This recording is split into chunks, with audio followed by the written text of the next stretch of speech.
Why is it that most people have huge ambitions in life, yet don't believe they can hit them? And why do they all battle crippling anxiety, depression, and procrastination? Almost like they've been zapped of all their energy and vitality. While you see a select few of conquerors who have rock-solid discipline, internal confidence, and are filled with self-belief. Think about Arnold Schwarzenegger. The guy came to the US with nothing, but he became Mr. Olympia 6 times, a Hollywood actor, and the governor of California. What separates the conquerors like Arnold Schwarzenegger from the trapped string beans who live a mediocre life? Well, the reality is there's actually a few factors, but the main thing that keeps people from really pursuing their goals are limiting beliefs. Essentially, those are negative thoughts that don't serve you towards living your best life. For some of you, they might be, I'm not good enough to get a girl like that.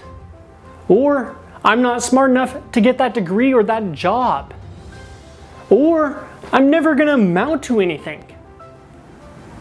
But how is holding on to any of those beliefs helping you? Is it enabling you to go after what you want in life? Or is it acting as a means for you to cower in fear and to give up? Well, what you need to realize is that those thoughts are simply just a belief. They aren't the truth. And the funny thing is that anyone who's ever achieved anything phenomenal in life, they were told by thousands of other people that they can achieve what they wanted. Take a look at the Wright brothers. They were ridiculed for trying to make an airplane and fly, and everyone else told them it wasn't possible. Now, what do you think would have happened if the Wright brothers, they accepted these limiting beliefs that it wasn't possible? Yeah, we wouldn't have airplanes today, you know? Or at least they wouldn't have been the people to create them. Now, people thought Elon Musk was crazy for creating Tesla and SpaceX. But luckily, he didn't accept other people's limiting beliefs because we wouldn't have these amazing companies if he did. I mean, I could go on and on with examples, but I think you get the point. That holding on to limiting beliefs serves you zero benefit. In fact, it holds you back. And not only does it keep you from pursuing your goals, but when you hold on to these negative limiting beliefs, you're gonna find that your mood sinks like a ship in battle. And that's no surprise because your thoughts have a direct correlation on your mood. If you've never noticed that, then what I want you to do right now is think of a time where you excelled in life or you crushed life. Maybe it was when you won a video game, a sports game, you aced a test, or just graduated school. Whatever it was, I want you to think back to a time where you were happy and had fun, and notice what happens to your mood. You'll quickly find that it elevates. Now, the problem is that the same thing happens with negative thoughts. So when you have these limiting beliefs haunting your mind, your mood, it diminishes. You start to find yourself being sad on a regular basis, and you even lack faith in yourself. You'll also find that you always become wrapped up in your own problems instead of taking on life in a fun-loving attitude where you can joke with your friends, your family, or the girl that you have a crush on. And when you're always wrapped up in your own problems, it's like a snowball effect. You just keep feeling worse and worse, and your self-worth, it diminishes. Eventually, these constant limiting beliefs or negative thoughts, they have the potential to permanently engulf you and your potential. That's why in the new era of health, we have you acquire the mind of a conqueror. Essentially, we're just rewiring your brain so that whenever you get a limiting belief, your brain automatically turns it into a positive thought.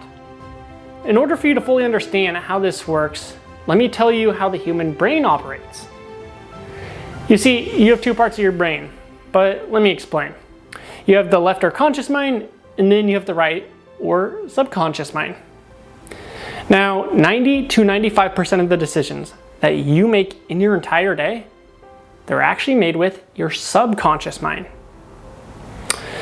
And to really exemplify this or bring this point home, have you ever been driving home, maybe after work or something, you're driving home in some traffic, and you start thinking about what you have to do when you get home or the day you just had, and you zone out for like 5 or 10 minutes.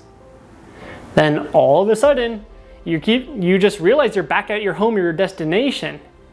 And you're like, wait, how the heck did I get here? I wasn't consciously driving. You're right, you weren't. But your subconscious mind took over. Now you might be wondering, well, okay, how did my subconscious mind get me to take action?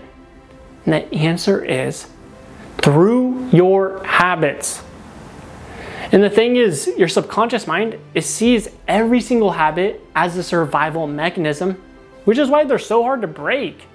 I mean, how many times have you tried breaking the habit of not working out? Breaking the habit of not eating healthy? You know, they feel impossible, and it's because your subconscious mind sees it as a survival mechanism.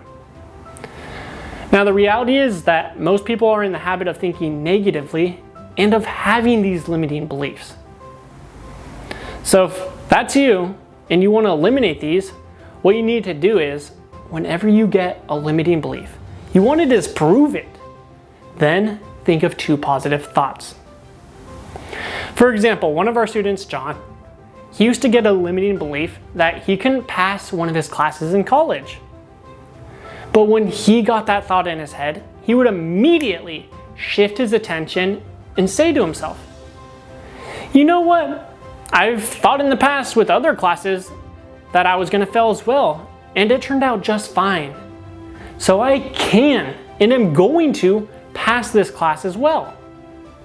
And then he'd find a second thought and say, all right, well, look, I got into this college because I am good enough to pass. They wouldn't have let me in otherwise.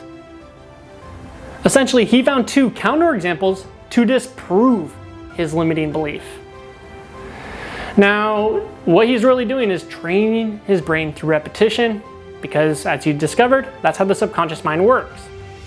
So whenever he gets a negative thought, he not only disproves that negative thought, but he thinks twice as positive. Eventually, this will form a habit of positive thinking over negative thinking. The moral of the story is that if you want to be like John and go throughout your day with peace of mind and to be filled with self-belief so that you go after your ambitions in life and hit them, then you must acquire the mind of a conqueror. Now, look guys, if you made it this far in the video, I want to ask you a favor. Could you please toss this video a like and subscribe to the channel if you haven't already? The fact that you made it this far in the video shows me that you belong with us. You're meant to be a part of this army of conquerors because we're a community that refuses to live a mediocre life. We're willing to put in the hard work now so that we can live an abundant life where we feel comfortable in our own skin and take what we want in life. And then when you subscribe and like, it really helps us reach more people and thus help more people. And the last thing is, I'd love for you to introduce yourself in the comments below. Tell me a little bit about yourself, or a big goal that you have, or something that you're struggling with, or something that you think that I can help you with. When I understand your pain points and areas that you can improve on, I can put out content to help you. So go ahead, do all those things, and I'll see you in the next video.